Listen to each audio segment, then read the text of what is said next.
Walter, I'd like to sketch the life of a man whose practical contribution to an earlier invention was one of the most significant developments in the story of road transport from the late 19th century onwards.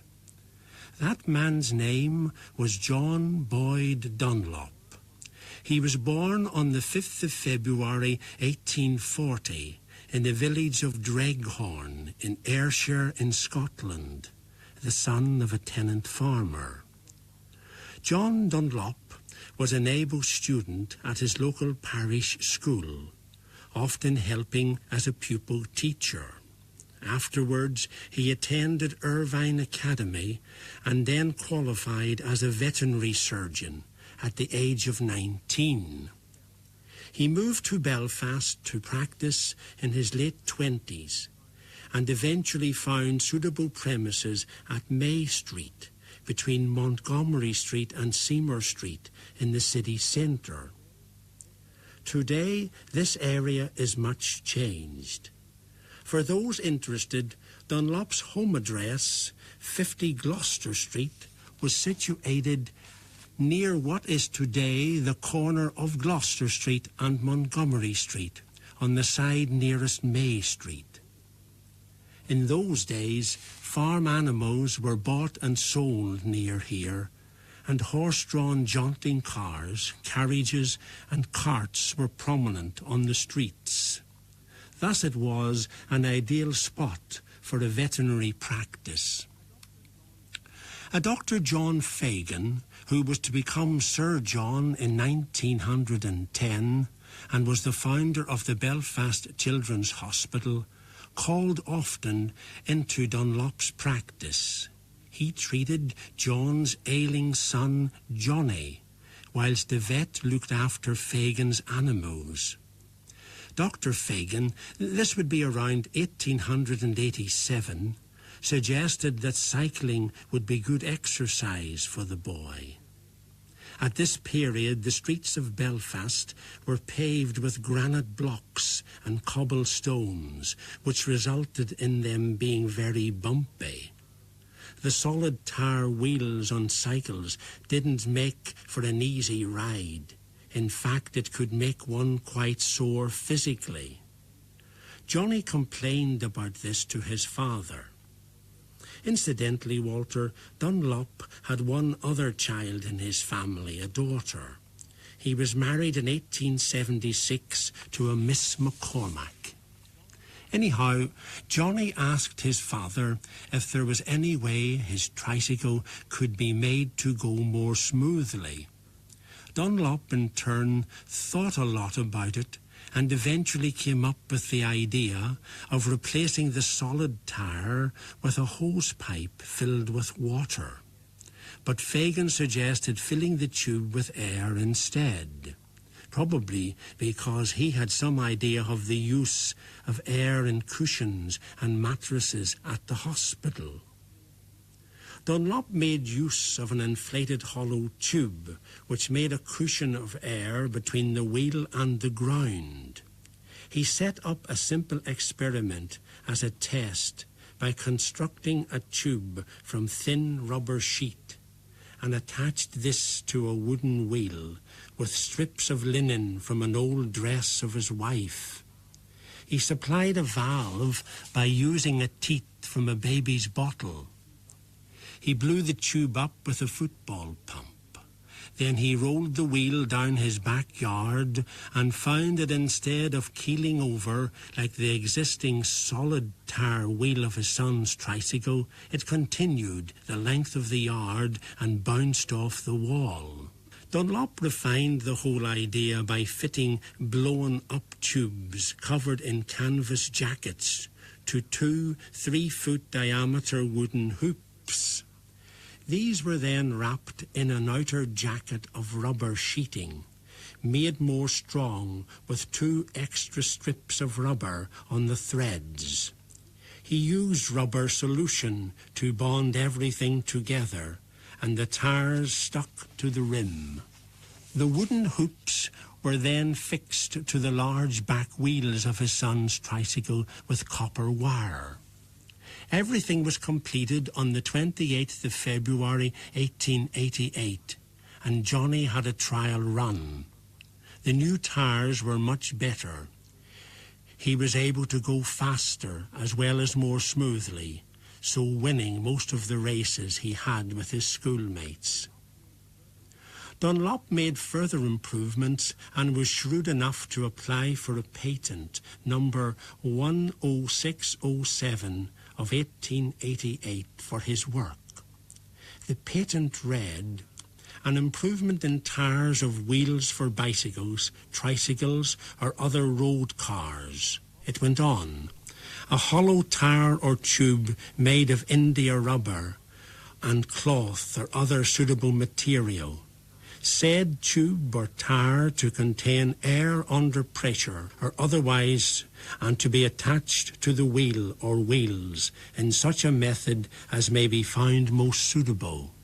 All this sounds very technical, Walter, and certainly whilst Dunlop was the first person apparently to apply the word pneumatic to tyres, he certainly was not the first or the original inventor of the idea, though a debate of sorts raged for years on this.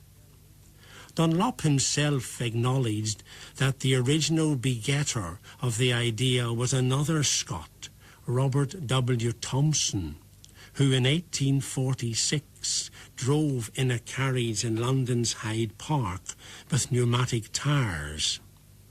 I have an old letter which gives some of the flavour of the controversy. Here are extracts from it, from the Belfast Telegraph, Friday, April the 25th, 1930. Glory of the Pioneer. The pneumatic tyre inventor. What Mr. J.B. Dunlop said, legally not, practically yes. Sir, it is because I appreciated the impressionistic article on the Western World's Wonder City by Mr. James Logan, M.A., and likewise know its author to be a lover of accuracy, that I join issue with one of his statements. Thus Mr. Logan tells how he educated a Yankee by telling him there would be no motor cars but for pneumatic tyres, and these were invented by the late Mr. J.B. Dunlop of Belfast. The real facts will probably prevent constant reiteration of error in future. The writer goes on to state that Dr. H.S. Helly Shaw, Fellow of the Royal Society, said the following in London in 1911, and I quote, "W.R. Thomson was that inventor. He drove in Hyde Park in 1846 in a carriage having pneumatic tyres." The writer of the letter goes on, Thomson took out a patent in 1848 for his tyres. Mr. Dunlop did not begin even to experiment until 1888. The claim to Thomson's glory is further substantiated by the eminent engineer James Watt Bolton, who in 1909 stated, and I quote, "Assuredly, W.R. Thomson was the inventor and patentee of the pneumatic tyre 63 years ago. These tyres were fitted to carriages and running about London with every satisfaction." The writer of the letter goes on. Then still more convincing is the statement by J.B. Dunlop himself on June the 16th, 1910. Dunlop quotes, "Legally, I am not the first or true inventor of the pneumatic tyre." After more comment, the writer finishes with, "I think that Thomson gains the verdict as the real inventor of the pneumatic tyre. Yours, etc., Belfast." That letter, Walter, gives some idea of the debate. It seems that Thomson allowed his patent to lapse and the idea never caught on. In any case, the cycle as a popular mode of transport was greatly aided in 1861 by the invention of the cycle chain. And by Dunlop's day, anything that further enhanced its use would have been greatly welcomed at large. So, if you like, Dunlop seized his hour of opportunity. You could say he was in at the right time, whereas Thomson was a man ahead of his time. Dunlop himself had rightly said that he was the man responsible for bringing together those elements that were required for success. The use of vulcanized rubber for the tires, a means of fixing them to the wheel rims, and a revolutionary valve which he patented in 1889, patent number 4115, for inflating them, which was basically the same as the one used in the modern tire. In the late 19th century, there was much debate as to whether the penny farthing was better than the so-called safety cycle, which had two smaller wheels, each of the same size. Dunlop's tire could be fitted more easily to the safety cycle, but because his tires were wider than solid tires, they could not run between the existing forks of the solid type machines. So, special frames had to be made, and in this regard, Dunlop asked W.H. Edlin of Belfast to make cycles using his own patent tires. However, a major problem for the new tires still remained, despite improvements to the valve mechanism, frame, and tire materials, and that was of convincing cyclists to convert to them. Dunlop claimed that not only were his tires more comfortable, but that they were faster as well, and here one Willie Hume enters the story. Cycle racing was extremely popular then as now. On the 18th of May 1889, a cycle race was held at Cherryvale, Ravenhill Road, Belfast, then the Queen's University playing fields. In fact, they remained the Queen's playing fields for many, many years after that. Willie Hume, who was captain of the Belfast Cruiser Club, agreed to use Dunlop's tires in a race. The crowd watching roared with laughter when they saw him lining up to race with his machine fitted with what they called sausage tires. They looked so clumsy compared with the more conventional solid ones. However, the crowd's amusement and derision turned to admiration when Willie won the race, much to the astonishment of his fellow competitors, some of whom were much more fancied to take the honours than he. The next few years, Walter, saw the ascendancy of Dunlop's tire over the solid type on the racetracks of Ireland. And when success after success was achieved by riders using the new tires, other racing cyclists soon followed in their stead. Ordinary cyclists, too, took notice. Dunlop moved to Dublin and teamed up with Bowden and Gillies to start a new company.